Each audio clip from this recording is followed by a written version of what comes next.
حول ولا قوة إلا بالله العلي العظيم. حسبنا الله ونعم الوكيل، نعم المولى ونعم النصير. الحمد لله رب العالمين، الصلاة والسلام على سيدنا ونبينا وشفيع المذنبين الذي سمي في السماء بأحمد وفي الأرضين بأبي القاسم المصطفى محمد. اللهم صل على محمد وآل محمد وأهل بيته الطيبين الطاهرين المعصومين المظلومين الذين أذهب الله عنهم الرجس وطهرهم تطهيرا. اللهم صل على محمد وآل محمد. بهم نتولى ومن أعدائهم نتبرأ إلى الله، واللعنة الدائمة على أعدائهم أجمعين، غاصبي حقوقهم منكري فضائلهم، من الآن إلى قيام يوم الدين. أما بعد، فقد قال الله تبارك وتعالى في القرآن المجيد والفرقان الحميد، وقوله الحق: بسم الله الرحمن الرحيم. إنما وليكم الله ورسوله والذين آمنوا الذين يقيمون الصلاة ويؤتون الزكاة وهم راكعون. صلوات پر محمد اللهم صل على محمد وآل محمد.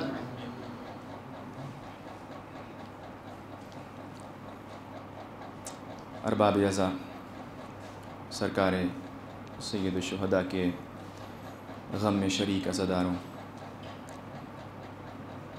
یہ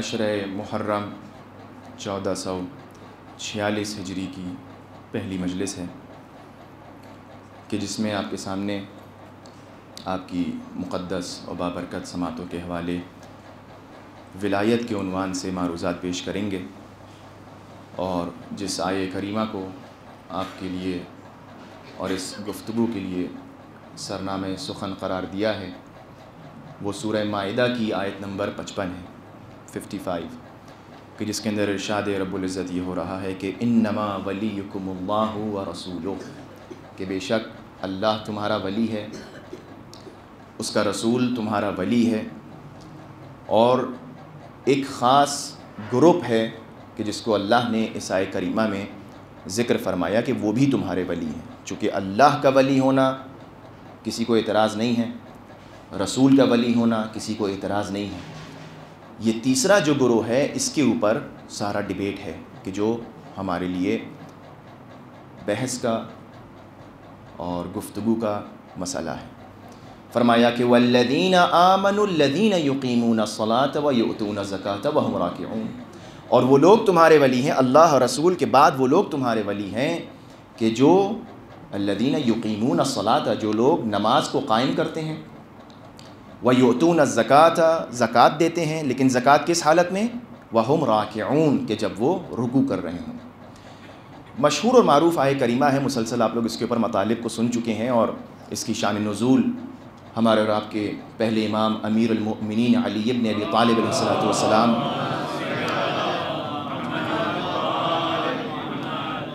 ان کی شان والا صفات و بابرکت کے لیے یہ آیہ کریمہ نازل ہوئی ہے. اب ہمیں شان نزول کی طرف نہیں جانا ہے کہ یہ آیت کب نازل ہوئی، کیسے نازل ہوئی، آپ سب بخوبی جانتے ہیں. اصل موضوع ولایت اساس دین ہے، اس کے اوپر ہمیں انشاءاللہ آنا ہے. آج کچھ تمہیدی باتیں آپ کی خدمت میں عرض کریں گے اور اس کے بعد انشاءاللہ اپنے موضوع کی طرف آئیں گے.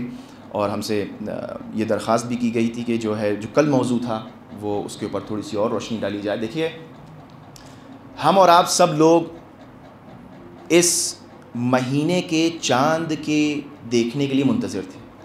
ہر ایک مستقل جستجو میں تھا، چاند ہوا نہیں ہوا، محرم شروع ہوا نہیں ہوا، کل پہلی تاریخ ہے نہیں ہے، کیوں یہ تڑپ کیوں ہے؟ یہ سمجھیے گا، کل آپ کے سامنے میں نے تکویناً یہ کائنات گریہ کر رہی ہے امام حسین علیہ الصلوۃ والسلام پر، آسمان اور زمین گریہ کر رہے ہیں امام حسین پر۔ یہ کیوں احساس ہے ہمارے درمیان؟ محرم کب آئے گا، محرم کب شروع ہوگا، عزاداری کب شروع ہوگی؟ جو بانیان مجلس ہیں وہ منتظر ہیں کہ ہم فرش عزا بچھائیں، امام بارگاہ کے جو ذمہ داران ہیں وہ امام بارگاہ کو سیاہ پوش کر رہے ہیں، جو نوحہ خان ہیں، مرثیہ خان ہیں، ماتم پڑھنا ہے، نوحہ پڑھنا ہے، وہ اپنی بیاض اور اپنے اشعار کو مرتب کر رہے ہیں کہ کب انشاءاللہ یہ ایام شروع ہوں۔ جو ذاکرین ہیں وہ اپنے مطالب و مضامین کو تیار کر رہے ہیں کہ کیا موضوع بیان کرنا ہے، کس طریقے سے پیغام امام حسین کو بیان فرمانا ہے۔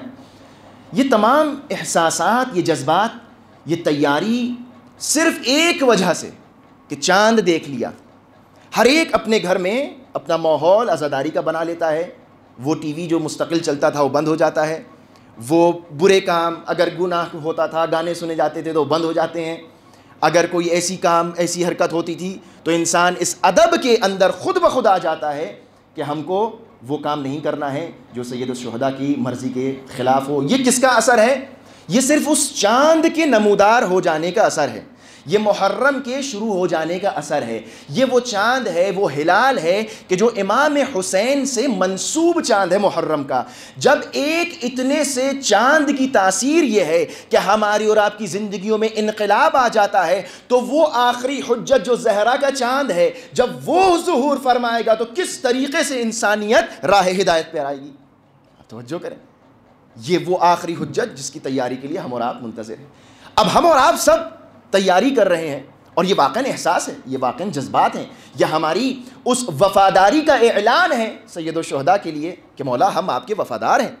آپ نے اگر دین کو بچانے کے لیے کربلا میں اپنے گود کے پالے قربان کر دیے تو آج کم سے کم ہماری یہ ذمہ داری بنتی ہے کہ ہم آپ کی اس مصیبت میں غمگین رہیں، گریہ کریں، آہ و بکا کریں۔ لہٰذا میرے نوجوان بھائی حضرات مومنین خاص توجہ کریں کہ یہ ایام طہارت کے ایام ہیں، یہ ایام ماہ رمضان سے کم ایام نہیں ہیں۔ یہ ہمارا عقیدہ ہے، یہ بنیادی باتیں ہیں۔ کل میں نے اس کی طرف اشارہ کیا تھا کہ ہمیں توجہ دینا ہے کہ جس زبان سے ہمیں مرثیہ پڑھنا ہے، نوحہ پڑھنا ہے، امام حسین کا نام لینا ہے، ذکر کرنا ہے، اس زبان سے اب غیبت اور جھوٹ نہ ہو، وہ زبان پاک ہونا چاہیے۔ جس آنکھ میں اشک غم امام حسین آئے گا اور بہے گا، وہ آنکھ گناہ کے منظر کو نہ دیکھے۔ توجہ کریں، اس آنکھ سے آپ اگر کسی کی آنکھ میں آنسو نہیں آ رہا ہے تو وہ غور کرے کیا ایسی خطا کر رہا ہے اپنی اس آنکھ سے کہ یہ آنکھ امام پر اشک نہیں بہا رہی ہے۔ یہ ہاتھ امام حسین کے غم میں سینے پر پڑیں گے، نوحہ ماتم کریں گے، یہ ہاتھ ان سے کوئی گناہ نہ ہو۔ یہ ہاتھ علم بردار امام حسین جناب عباس علیہ الصلوۃ والسلام کی علم کو اٹھانے والے ہیں، لہٰذا ان ہاتھوں سے کوئی گناہ نہ ہو، لہٰذا اس زبان سے کوئی گناہ نہ ہو۔ ہمارا پورا کردار ایسا ہو جائے کہ جس طرح سے امام حسین چاہتے ہیں۔ اور یہ وہ درسگاہ ہے، بہرحال یہ وہ میں نے عرض کیا تھا، یہ درسگاہ ہے، اس میں ہر ایک کو آنے کی اجازت ہے، ہر شخص آئے، کوئی اس میں قید نہیں ہے۔ یہ علمی درسگاہ ہے، یہاں دین کی بات ہوتی ہے، یہاں انسانیت کی بات ہوتی ہے۔ امام حسین علیہ الصلوۃ والسلام صرف شیعوں کے نہیں ہیں، امام حسین علیہ الصلوۃ والسلام تشیع کو بچانے نہیں گئے تھے۔ امام حسین کس لیے گئے تھے؟ انی لم اخرج اشرا ولا بطرا ولا زالا ولا مفسدا اريد ان امر بالمعروف وانهى عن المنکر واسیر بسیرت جدی وابی۔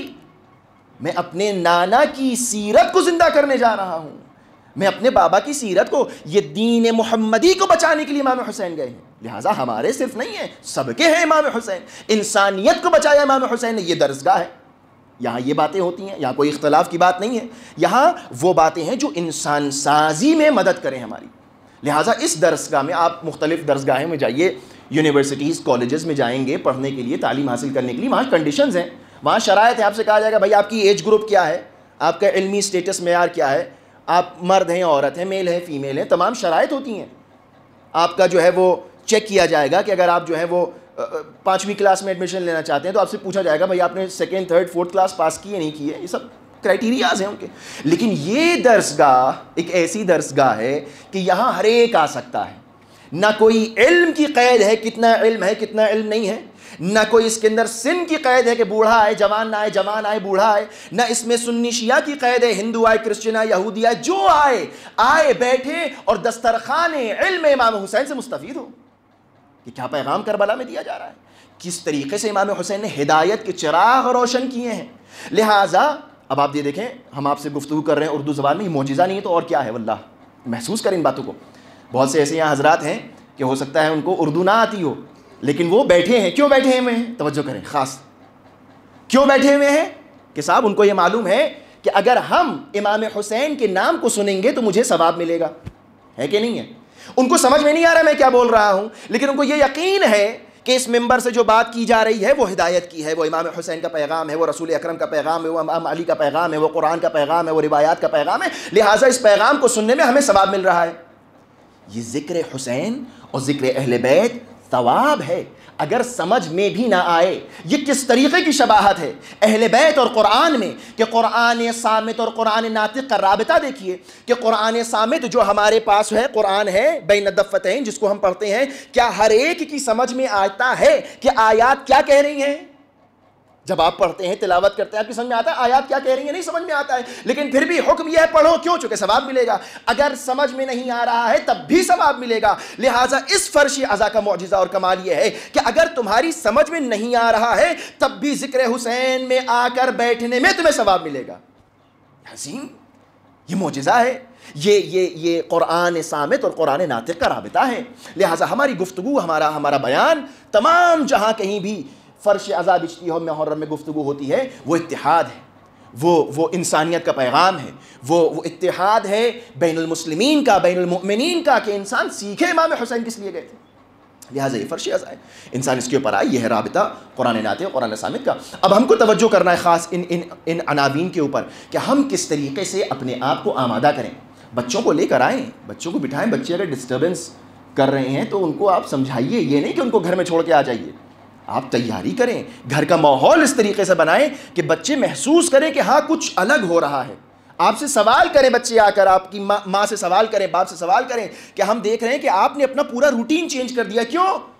تب آپ بتائیں کہ بھیا بیٹا میرے لال میرے دل کے ٹکڑے، یہ جو ایام ہیں یہ امام حسین کے غم کے ایام ہیں، اس میں آپ کو دیکھیں تربیت اولاد صرف زبان سے نہیں ہوتی ہے، عمل سے ہوتی ہے۔ ہم اگر اپنے گھر میں عمل نہیں کریں گے تو ہم بچے کو بتا نہیں سکتے کہ تم اس طرح کرو۔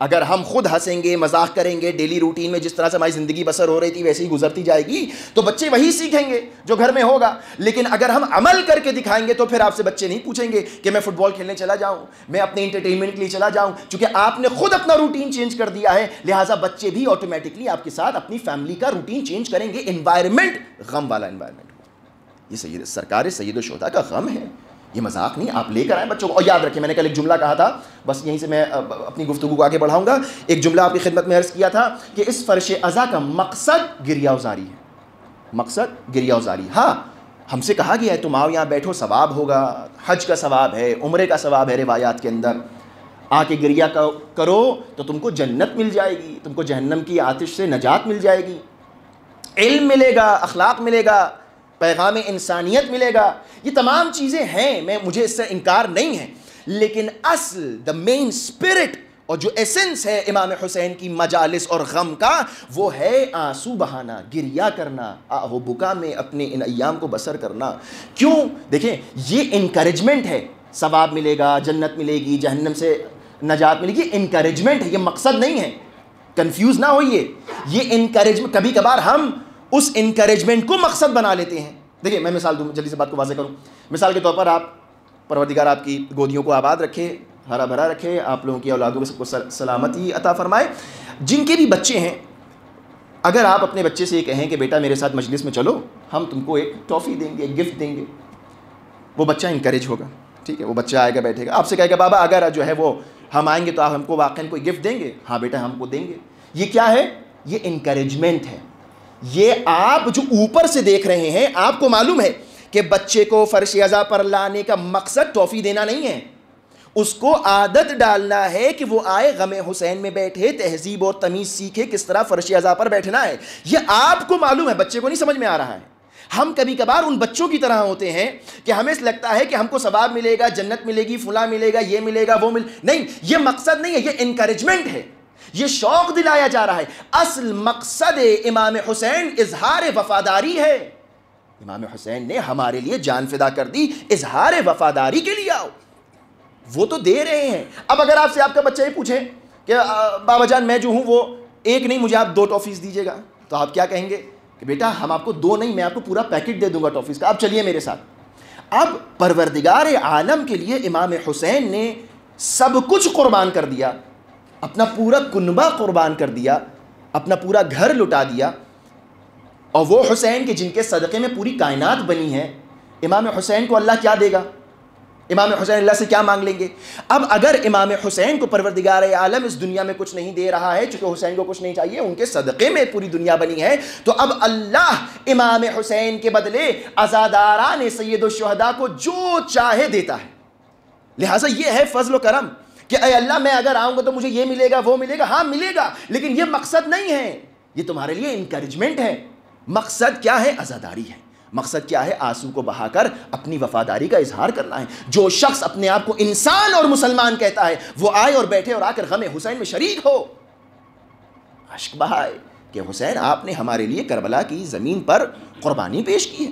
لہٰذا یہ مقصد ہے اور یہ ہمارے ذہنوں میں رہے، اور اسی نیت کے ساتھ ہم اور آپ بیٹھیں اور ان عزاداریوں کو اور ان مجالس میں شرکت فرمائیں۔ لہٰذا جو موضوع ہے وہ طہارت کے ساتھ شروع ہو، تاکہ آپ کے اذہان عالیہ جو ہے اس بات کے لیے آمادہ ہو جائیں کہ جو اہم مقصد کی طرف اور عنوان کی طرف آپ کو لے جانا ہے بہت ضروری ہے۔ پروردگار عالم ارشاد فرما رہا ہے انما ولیکم اللہ ورسولہ، اللہ تمہارا ولی ہے، رسول تمہارا ولی ہے، اور جو لوگ حالت رکوع میں زکوٰۃ دیتے ہیں وہ تمہارے ولی ہیں، یعنی علی ابن ابی طالب علیہ السلام تمہارے ولی ہیں۔ اب یہ ولی اور ولایت کیا ہے؟ انشاءاللہ دھیرے دھیرے اس کو ہم واضح کریں گے کہ ولایت کیا ہے، ولایت کے کانسیپٹ کیا ہے، ولایت کسے کہتے ہیں۔ جب آپ کسی چیز کی فلسفے کو سمجھنا چاہیں، کسی چیز کی فلسفی کو سمجھنا چاہیں، تو معمولاً اسکالرس کی اپروچ یہ ہوتی ہے کہ وہ 3 سوالوں کے جواب دیتے ہیں: واٹ، ہاؤ اینڈ وائی۔ ہاں، کیا ہے یہ چیز، کیوں ہے یہ چیز، کیسے ہے یہ چیز۔ اگر آپ کو ولایت سمجھنا ہے تو یہ ان 3 سوالوں کے جواب آپ کو جاننا ضروری ہے کہ ولایت کیا ہے، ولایت کیوں ہے، ولایت کیسے ہے۔ انشاءاللہ ان 3 سوالوں کے جواب آئندہ آنے والی گفتگو میں آپ کے سامنے عرض کریں گے۔ لیکن اس سے پہلے کہ میں اصل موضوع ولایت کی طرف جاؤں، ایک بہت ہی اہم فرق، چونکہ جب ہم گفتگو کریں گے ولایت کے بارے میں تو بار بار آپ کے ذہن میں سوال آئے گا کہ بھائی اگر ہم یہ بلیو کرتے ہیں تو برادران اہل سنت کیا بلیو کرتے ہیں، ان کے ذہن میں کیا تفکرات ہیں۔ تو اب ایک چھوٹے سی فرق کے ساتھ میں اپنی گفتگو کو انشاءاللہ آگے بڑھا رہا ہوں۔ جب ہم امامت اور خلافت کی بات کرتے ہیں اور ہم کہتے ہیں کہ ہمارے امام علی ابی طالب علیہ السلام ہیں، رسول کے جانشین ہیں، خلیفہ بلا فصل ہیں، تو ہماری جو آئیڈیالوجی ہے، ہمارا جو تھاٹ ہے، ہمارا جو تھاٹ پروسیس ہے وہ کیا ہے؟ ہم یہ کہتے ہیں کہ یہ کیا ہے؟ منصوص من اللہ ہیں، اللہ کی طرف سے بنائے گئے ہیں۔ ٹھیک ہے۔ برادران اہل سنت کا کہنا یہ ہے کہ خلیفہ رسول انسان بنائے گا، انسان بیٹھے گا اور وہ طے کرے گا۔ چنانچہ ایسے ہی ہوا کہ انسانوں نے خلیفہ کو چن لیا کہ بھئی رسول کے بعد یہ جانشین ہے، یہ اول، یہ دوم، یہ سوم، یہ جانشین ہے، یہ چوتھے، یہ جانشین ہے۔ اب فرق بنیادی، توجہ کریں خاص طور پہ میرے جوان، اس بنیادی کوئی لڑائی جھگڑا نہیں ہے، ایک انٹلیکچوئل بات ہے۔ ہم یہ کہتے ہیں کہ امام اور خلیفہ اور جانشین رسول کون بنے گا؟ وہ کہ جس کو اللہ بنائے۔ ٹھیک ہے۔ تو اب تعلیمات اسلامی کے اندر جو اسلامک سبجیکٹس ہیں، جو اسلامک ڈسپلنز ہیں، اس کے اندر 2 اہم عناوین اور سبجیکٹس ہیں، ایک کہتے ہیں فقہ اور ایک کو کہتے ہیں عقائد۔ فقہ وہ موضوع ہے، فقہ یعنی جورسپروڈنس وہ موضوع ہے کہ جس کے اندر ہم بیان کرتے ہیں حلال کیا ہے، حرام کیا ہے، مکروہ کیا ہے، مباح کیا ہے، مستحب کیا ہے۔ ہاں 5 احکامات ہم بیان کرتے ہیں۔ یہ 5 احکامات جو فقہ میں، علم فقہ میں بیان ہوتے ہیں، توجہ خاص، ٹھیک ہے۔ اور میں نے کل بھی عرض کیا تھا جو سوال ہو آپ کا انشاءاللہ میں بعد میں حاضر ہوں۔ یہ جو 5 احکامات ہم فقہ میں، علم فقہ میں، آپ توضیح المسائل کھولتے ہیں، آپ کو حرام ہے، حلال ہے، واجب ہے، کرو نہ کرو، بہتر ہے نہیں بہتر ہے، ثواب کام ہے فلاں، یہ سب کیا ہے؟ یہ سب وہ کام ہیں کہ جو ہمارے ایکشنز اور افعال سے مرتبط ہیں۔ یعنی جب ہم اپنے فعل کو جاننا چاہیں گے شریعت کے دائرے میں تو یا ہمارا فعل واجب ہوگا، یا ہمارا کام حرام ہوگا، یا ہمارا کام مکروہ ہوگا، یا مباح ہوگا، یا مستحب ہوگا۔ ان 5 حالت سے باہر نہیں ہے، اسے کہتے ہیں فقہ۔ یعنی فقہ کا کام یہ ہے، فقہ اور جورسپروڈنس کا کام یہ ہے کہ انسان کے افعال کو آ کر بیان کرتی ہے، انسان کے کاموں کو آ کر گفتگو کرتی ہے. انسان یعنی اس کا سبجیکٹ میٹر یہ ہے فقہ کا کہ وہ انسان کے کاموں کو ڈسکس کرے، انسان کے کاموں کو ڈیفائن کرے. ایک سبجیکٹ ہے عقائد کا، بلیفز کا. فیتھ جو ہمارا ہے وہ بلیف سسٹم کیا ہے؟ ہمارے عقائد میں ہم کس چیز کے بارے میں گفتگو کرتے ہیں؟ انسانوں کے افعال کے بارے میں گفتگو نہیں کرتے ہیں. ہم عقائد میں اللہ کے افعال کے بارے میں گفتگو کرتے ہیں. خاص توجہ رہے ہماری، اسی لیے اصول دین اور فروع دین ہے. اصول دین کیا ہے؟ وہ کہ جو توحید، عدل، نبوت، امامت، قیامت، یہ کیا ہے؟ یہ اللہ کے افعال ہیں. اور فروع دین کیا ہے؟ نماز، روزہ، حج، زکوٰۃ، تمام چیزیں، وہ 10 چیزیں، وہ کیا ہیں؟ وہ انسان کے افعال ہیں. تو اب ہم جب آ کر یہ کہتے ہیں کہ امامت اور خلافت کی بحث جو ہے وہ علم عقائد میں ہوگی، نہ کہ علم فقہ میں. کیوں؟ توجہ خاص، بہت باریک ڈفرینس ہے، بہت واضح ہے. ہم عقائد کی بحث، ہم امامت اور خلافت کی بحث کو علم عقائد میں ڈیفائن کرتے ہیں، علم عقائد میں بیان کرتے ہیں. کیوں؟ چونکہ ہمارا بلیف یہ ہے اور ہمارا ماننا یہ ہے کہ انسان کے لیے پروردگار عالم نے جو ہدایت کا انتظام کیا ہے اور خلیفہ معین کیا ہے، وہ ہم پر ذمہ داری نہیں چھوڑی ہے، اللہ نے خود اپنی ذمہ داری لی ہے. اللہ کہتا ہے میں تمہارے لیے بناؤں گا، تمہیں حق نہیں ہے کہ تم اپنے لیے بنا لو خلیفہ. میرا خلیفہ، میرا جانشین، رسول کا جانشین میں بناؤں گا. کیا ہے آیہ کریمہ؟ انی جاعل فی الارض خلیفہ. واضح آیت ہے، اس سے زیادہ کوئی آیت واضح ہے؟ انی، میں جاعل کر رہا ہوں، میں بنا رہا ہوں، یعنی میرا کام ہے، یہ میرے افعال ہیں. اب جب اللہ کا فعل ہے تو ہم اس کو علم عقائد میں بیان کریں گے. لیکن برادران اہل سنت کا کہنا یہ ہے کہ نہیں، اللہ نے نہیں بیان کیا، اللہ نے نہیں بنایا ہے، بلکہ انسانوں نے بنایا ہے. لہٰذا یہ بحث امامت اور خلافت برادران اہل سنت کی ایک عظیم فریکشن جو ہے وہ علم فقہ میں بیان ہوتا ہے.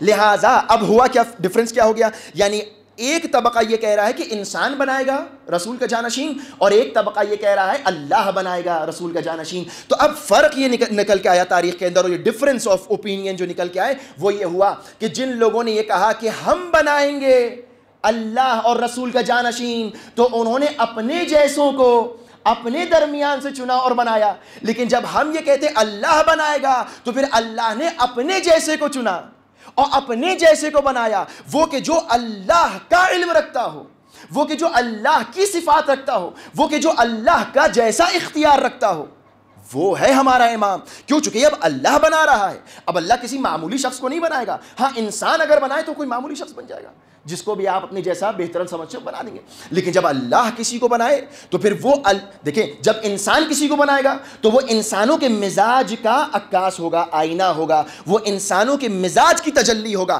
لیکن جب اللہ کسی کو اپنا جانشین بنائے گا تو وہ اللہ کی صفات کا مظہر ہوگا. لہٰذا علی کون ہے؟ علی مظہر العجائب ہیں، علی اللہ کی تجلی ہے زمین کے اوپر. علی کو اگر اللہ کو دیکھنا ہے تو علی کو دیکھو، علی کس طریقے سے سخاوت دکھا رہے ہیں، شجاعت دکھا رہے ہیں، بہادری دکھا رہے ہیں، اپنا اختیار دکھا رہے ہیں. لہٰذا رسول اکرم نے فرمایا علی کون ہے؟ ید اللہ ہے. علی کون ہے؟ عین اللہ ہے. علی کون ہے؟ نفس اللہ ہے. علی کون ہے؟ جنب اللہ ہے. علی کون ہے؟ اذن اللہ. علی اللہ کا کان ہے، علی اللہ کی آنکھ ہے، علی کے اندر تمام اللہ کی صفات پوشیدہ ہے. یا علی محمد و آل محمد صلوات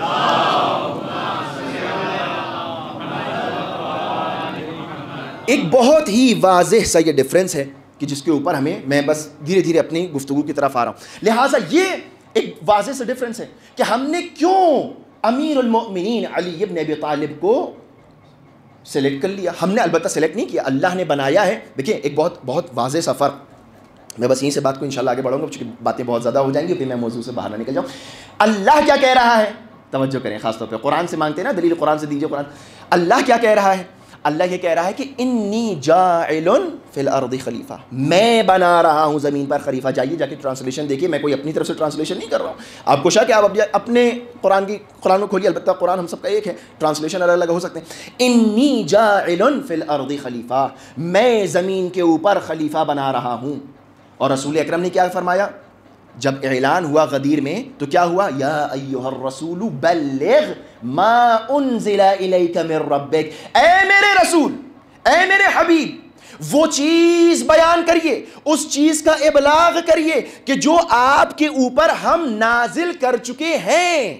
توجہ، یعنی یہ اختیار رسول کو بھی نہیں ہے، رسول خدا حبیب خدا کو بھی یہ اختیار نہیں ہے کہ اے رسول آپ اپنی طرف سے اپنا جانشین و خلیفہ بنا دی. نہیں، وہ چیز جو ہم نے بیان کی ہے وہ بیان کریے، وہ ہم نے جو کہا ہے اس کو بیان کریے. اے رسول، اے اللہ، یہ حبیب، یہ رسول، یہ خاتم الانبیاء، تیرا سب سے پسندیدہ رسول، تیرا سب سے چہیدہ رسول، تو اتنا اختیار دے دے کہ یہ اپنے بعد اپنے جیسے کو بنا دے. نہیں، اللہ کہہ رہا ہے یہ اختیار صرف میرے پاس ہے.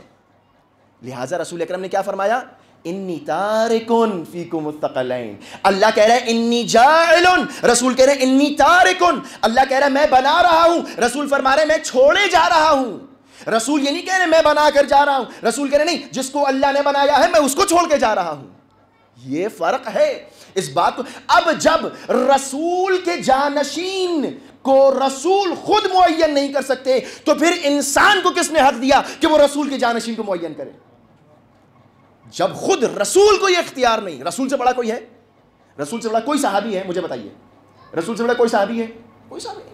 جب رسول کو، خاتم الانبیاء کو اللہ نے یہ اختیار نہیں دیا، ایسا نہیں ہے کہ رسول نے بیان نہیں کیا، اختیار نہیں دیا کہ آپ خود اپنی طرف سے نہیں، میں بناؤں گا. لہٰذا وہ پورا خطبہ غدیریہ جا کے دیکھیے کہ اللہ کس طرح رسول اکرم فرما رہے ہیں کہ یہ اللہ کا حکم ہے کہ جس کو میں پہنچا رہا ہوں. بلغ ما انزل الیک من ربک، وہ جو اللہ کی طرف سے آیا ہے اسے بیان کر دیجئے. اب یہ ڈسپیوٹ ہوتا ہے کہ من کنت مولاہ فہذا علی مولا، مولا کے معنی یہ ہے، مولا کے معنی وہ ہیں. کیا اللہ نے صرف علی ابن ابی طالب کے لیے کہا تھا ان کو دوست رکھو، ان سے محبت کرو؟ اتنے لاکھوں کا مجمع روک کر رسول اکرم نے یہ کہا کہ دیکھو علی سے لڑائی جھگڑا نہ کرو اور علی کو دوست رکھو، میں بھی پسند کرتا ہوں تم بھی پسند کرو. کیا یہ بات تھی؟ یہ تو بڑی چھوٹی سی بات ہو گئی. نہیں، رسول اکرم اس دنیا سے جا رہے ہیں. ہر عقل مند انسان جب اس دنیا سے جا رہا، ایک معمولی سا انسان، ایک باپ اگر اپنی پراپرٹی چھوڑ کے جا رہا ہے، 2 گز زمین چھوڑ کے جاتا ہے تو وہ سوچتا ہے کہ میرے بعد لڑائی نہ ہو، میں وصیت کر کے چلا جاؤں. رسول اکرم، نعوذ باللہ، یہ سب سے بڑی توہین ہے. اگر کوئی مسلمان یہ کہتا ہے کہ رسول نے اپنے بعد امت کے لیے جانشین معین نہیں کیا تو یہ رسول اکرم کی سب سے بڑی توہین ہے. کیوں توہین ہے؟ نعوذ باللہ، کیا رسول اکرم کو اتنی نعوذ باللہ سمجھ نہیں تھی کہ اپنے بعد جو معمولی لوگ کرتے ہیں وہ بھی نہ کیا انہوں نے؟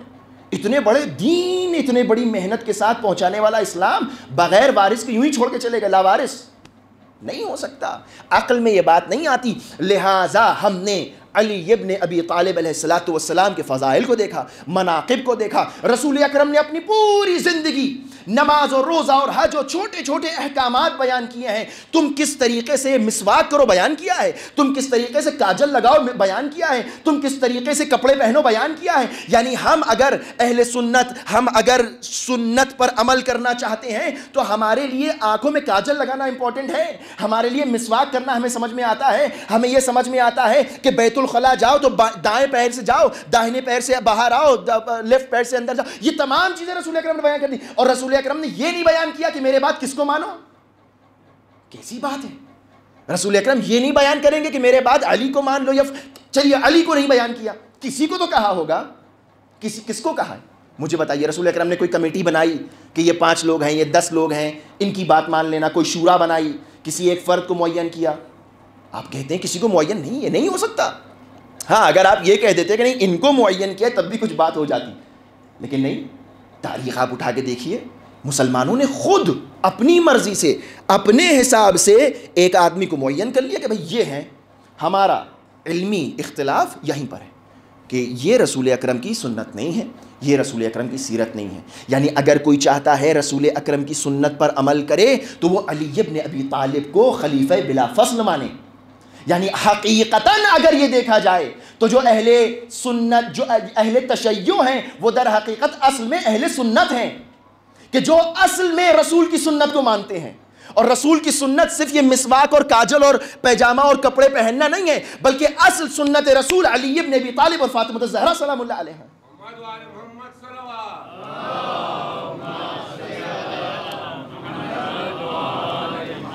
ذرا محترم، بس میں آپ کی اذان کو لے کر آ گیا ہوں. انشاءاللہ کل یہیں سے جو ہے وہ گفتگو کا آغاز کریں گے کہ کون ہے علی ابن ابی طالب اور پھر ہم کیوں ولایت کو مانتے ہیں؟ انما ولیکم اللہ ورسولہ والذین آمنوا الذین یقیمون الصلاۃ ویؤتون الزکاۃ وہم راکعون. ذہن میں آیت رہے انشاءاللہ. اور وہ ولایت جو اللہ کی ہے ولایت، وہی ولایت رسول کی ہے، اور وہی اختیار رسول اکرم کے بعد علی ابن ابی طالب کا ہے.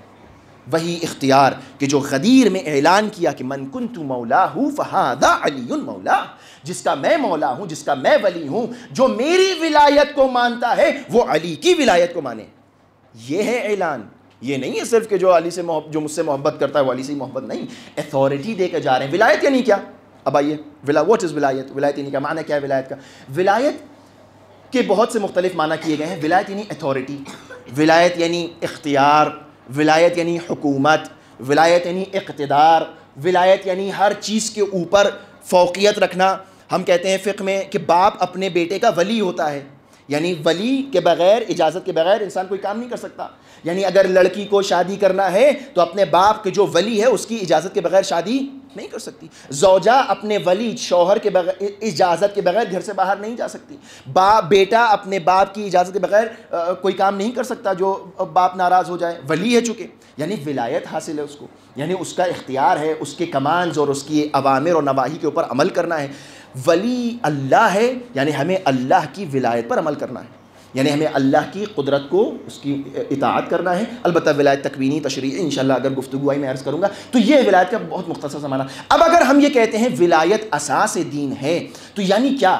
ہم قبول کرتے ہیں اللہ کی ولایت کو، ہم قبول کرتے ہیں رسول اکرم کی ولایت کو، لیکن بات آ کر اٹک جاتی ہے کہ اب رسول کے بعد کس کی ولایت ہو؟ رسول کے بعد کس کی ولایت کے اوپر ہم چلیں؟ رسول کے بعد کس کے ارشادات اور فرمودات اور کس کے کہنے نہ کہنے پر ہم چلیں؟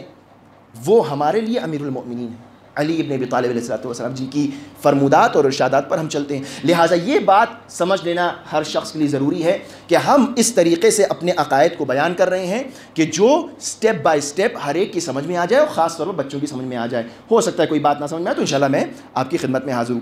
یہ ایام، بہرحال یہ ایام وہ ایام ہے کہ جس کے اندر انسان طہارت قلب کے ساتھ ان پاکیزہ مطالب کو، اپنے دین اور اپنی دنیا کو سنوارنے اور سدھارنے کے لیے ان مطالب کو سیکھے.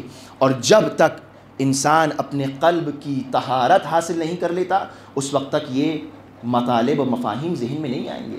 لہٰذا انسان اشک غم سرکار سید الشہداء بہائے اور اپنی روح کو، اپنے دل کو، اپنے دماغ کو پاک کرے تاکہ یہ مطالب اس کے اندر آ سکیں، انسان ان مطالب کو سیکھ سکے. یہ ایام معمولی ایام نہیں ہیں، یہ ایام گریہ و زاری کے ایام ہیں. میں یہیں سے ربط مصائب دینا چاہتا ہوں کہ اور کل انشاءاللہ یہیں سے گفتگو کو آگے بڑھائیں گے اور کنٹینیوٹی کے ساتھ انشاءاللہ بات رہے گی. لہٰذا آپ سب سے گزارش ہے کہ آپ لوگ وقت پہ انشاءاللہ آ جائیں تاکہ بات پوری کمپلیٹ ہو سکے. یہ ایام بڑے غم کے ایام ہیں، یہ ایام اہل بیت کے لیے سوگواری کے ایام ہیں. یہ وہ دن ہیں کہ جو جناب زینب اور امام سجاد نے رو رو کے گزارے ہیں، اور یہ وہ ایام ہیں کہ جو شہادت امام حسین کے ایام ہیں، جناب سکینہ کے رخسار پر تماچے لگنے کے ایام ہیں. یہ ایام ہمیں خبر دیتے ہیں سرکار سید الشہداء کی شہادت کے، اور یہ ایام ہمیں خبر دیتے ہیں کہ اہل حرم اسیر ہونے والے ہیں. اور ایسا نہیں تھا کہ امام حسین کو علم نہ ہو، نہیں، پورا علم تھا. جب آپ مدینے سے نکل رہے ہیں تو آپ کو پورا علم ہے اور آپ جانتے ہیں کہ آپ کے سامنے کیا کیا چیلنجز آنے والے ہیں، کیا کیا مشکلات اور مصیبتیں آنے والی ہیں. لہٰذا آپ نے اعلان کیا کہ جو بھی شہادت کے لیے تیار ہے فرحل معنا، آئے میرے ساتھ چلے. یہ کاروان سب کو بلا رہا ہے. کیا ہو گیا تھا مسلمانوں کو مدینے میں؟ لوگ کہتے ہیں کوفے میں شیعہ تھے، شیعوں نے بلا کر قتل کر. نہیں، میرا پہلا سوال یہ ہے کہ مدینے سے رسول کا نواسہ نکل رہا ہے یہ اعلان کر کے کہ میں شہید ہونے جا رہا ہوں. مسلمانوں کو کیا ہو گیا تھا؟ کیوں نہیں امام حسین کے ساتھ آئے؟ اجرکم اللہ. اور یہ ایام کہ جو امام حسین نے گزارے ہیں مدینے میں بڑے عجیب طریقے سے، کل میں نے اشارہ کیا تھا مصائب کے دوران کہ امام حسین کس طرح رخصت ہو رہے ہیں اپنے اس شہر سے کہ جہاں آپ نے اپنا بچپن گزارا ہے. انسان اگر اپنے وطن سے نکلتا ہے تو اس کے لیے بڑی تکلیف اور اذیت کا سبب ہوتا ہے، اور اسپیشلی اس وقت کہ جب اس کو یہ معلوم ہو، یقین ہو کہ اب میں واپس نہیں آؤں گا، اب میرا واپس آنا نہ ہوگا، تو اب انسان کس طریقے سے اپنے ان یادگاروں، ان یادوں سے جدا ہوتا ہے کہ تاریخ بتاتی ہے کہ امام علی مقام نے اپنی رات اس طرح گزاری کہ کبھی گھر جاتے تھے اور گھر کے بعد کبھی نانا کے مزار پر جاتے تھے، نانا سے الوداع کرتے تھے، پھر واپس گھر آتے تھے، پھر تڑپتے ہوئے امام حسن کے مزار پر جاتے تھے، اپنے بھیا سے خداحافظی کرتے تھے، پھر کبھی اپنی ماں کے مزار پر جاتے تھے۔ عجب نہیں، امام حسین بار بار جا کر امام حسین رخصت ہونا چاہتے ہیں اور یہ بتانا چاہتے ہیں نانا جان آپ کا حسین جا رہا ہے اور اب واپس نہیں آئے گا۔ ایک مرتبہ تاریخ بتاتی ہے کہ امام حسین علی مقام جد کے مزار پر گئے اور ایسا گریہ شروع کیا کہ گریہ کرتے کرتے آپ کو غش آ گیا اور آپ غش کے عالم میں نانا کے مزار پر بے ہوش ہو گئے۔ خواب کے عالم میں دیکھا کہ سرکار ختمی مرتبت آئے ہیں، اے میرے لال حسین تم ان قریب میرے پاس آنے والے ہو، اے میرے لال حسین تمہیں اپنے وعدہ طفلی کو نبھانا ہے، اے میرے لال حسین ان اللہ یشاء ان یراک قتیلا، اے حسین اللہ تمہیں چاہتا ہے کہ اپنی بارگاہ میں شہید دیکھے۔ امام حسین کی آنکھ کھلی، غش سے فاقہ ہوا، اے نانا جان میرا آپ سے وعدہ ہے میں اپنے بچوں کو آپ کے دین پر قربان کر دوں گا۔ عجب طریقے سے امام حسین رخصت ہوتے ہیں، عجب طریقے سے امام حسین اپنے نانا کے مزار سے رخصت ہوتے ہیں اور ایک مرتبہ اپنے بابا کے اپنے بھائی کے مزار پر آتے ہیں، اے بھیا حسن الوداع، اے بھیا حسن خدا حافظ۔ مجھے آپ بتائیے، اپنے دل پہ ہاتھ رکھ کر بتائیے کہ جب امام حسن کے مزار پر آتے ہوں گے اور اپنے بھائی سے رخصت ہو رہے ہوں گے تو امام حسین ایک بھائی کے، چھوٹے بھائی کے جذبات کیا ہوں گے؟ توجہ کریں، بتائیں مجھے۔ میرا یقین ہے کہ امام حسین کی آنکھوں کے سامنے وہ منظر آتا ہوگا کہ جب امام حسن کے جگر کے ٹکڑے کٹ کٹ کے گر رہے ہوں گے۔ اے بھیا مدینے میں ہم نے وہ بھی وقت دیکھا کہ جب آپ کی شہادت کا وقت قریب تھا اور آپ کے جگر کے ٹکڑے کٹ کٹ کے گر رہے تھے، آپ کو خون کی قے ہو رہی تھی۔ اے بھیا ہم نے وہ منظر بھی دیکھا کہ جب آپ کا جنازہ گھر سے نکلا تو آپ کے جنازے پر تیر برسائے گئے۔ اے بھیا ہم نے آپ کو دوبارہ کفن دیا۔ امام حسین اپنے بھائی سے اس طرح رخصت ہو رہے ہیں اور ایک مرتبہ تاریخ بتاتی ہے کہ امام علی مقام اپنی ماں کے مزار پر آئے، سید الشہداء اپنی ماں سے رخصت کے لیے آئے۔ مجھ سے کل گزارش کی گئی تھی کہ جناب فاطمہ زہرا کے بارے میں بھی چند مصائب، 2 جملے سن لیجئے گا اور خوب مصاب ہوئیے گا۔ پروردگار عالم آپ سب کو کسی غم میں نہ رلائے سوائے غم سرکار سید الشہداء میں۔ پروردگار عالم آپ کی اولادوں کو صحت و سلامتی عطا کرے۔ امام حسین کے جوان لال اکبر کے صدقے میں پروردگار عالم کسی کو اس طرح غربت کی شہادت نہ دے، پروردگارہ سب کو صحت و سلامتی عطا کرے۔ اجرکم اللہ۔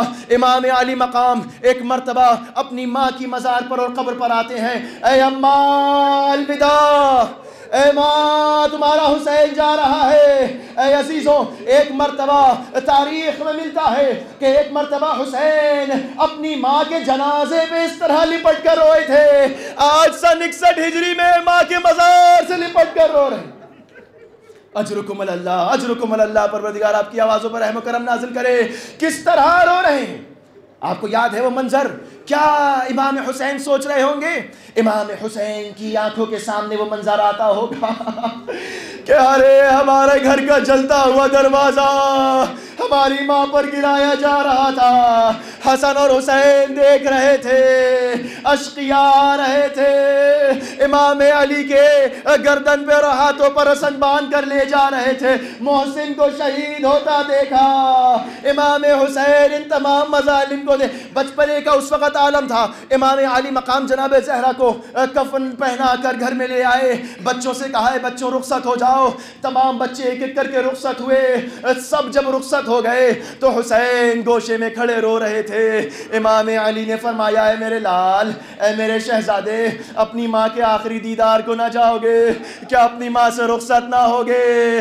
توجہ کریے گا، محسوس کریے گا ایک بچہ اپنی ماں سے کتنی محبت کرتا ہے، اور وہ بھی حسین جیسا بیٹا، زہرا جیسی ماں کہ جس نے چکیاں پیس کے حسین کو پالا تھا۔ اے بابا جان، میں اپنی ماں سے نہیں ملنے جاؤں گا جب تک ماں مجھے نہ بلائے۔ حسین ماں کے پاس نہیں، ایک مرتبہ زہرا کہ بندے کفن کھلے، الیہ الیہ میرے لال حسین، اپنی ماں کی آغوش میں آ جا۔ آج سن 61-60 ہجری میں حسین مدینے میں اپنی ماں کے مزار سے رخصت ہوتے وقت یہی کہتے ہوں گے، اے اماں تم نے مجھے اس دن باہیں پھیلا کے اپنی آغوش میں لیا تھا، اے اماں مجھے مدینے سے نہ جانے دو، اے اماں میں کربلا نہیں جانا چاہتا، اے اماں مجھے اپنی آغوش میں لے لو۔ اجرکم اللہ، اجرکم اللہ۔ کیا مصیبت کا وقت ہے، کیا مظالم ہے۔ ایک مرتبہ یہ کاروان تیار ہوا ہے اور امام حسین نے سب کو آمادہ کیا۔ ایک ننھی بچی ہے، امام حسین جب چلنے لگے تو ایک بچی پیچھے سے آواز دیتی ہے، مہلن مہلا یا ابی، اے میرے بابا ذرا آہستہ، اے میرے بابا ذرا آہستہ جائیے۔ یہ بچی کون ہے؟ یہ حسین کی کمسن بچی جناب صغرا ہے۔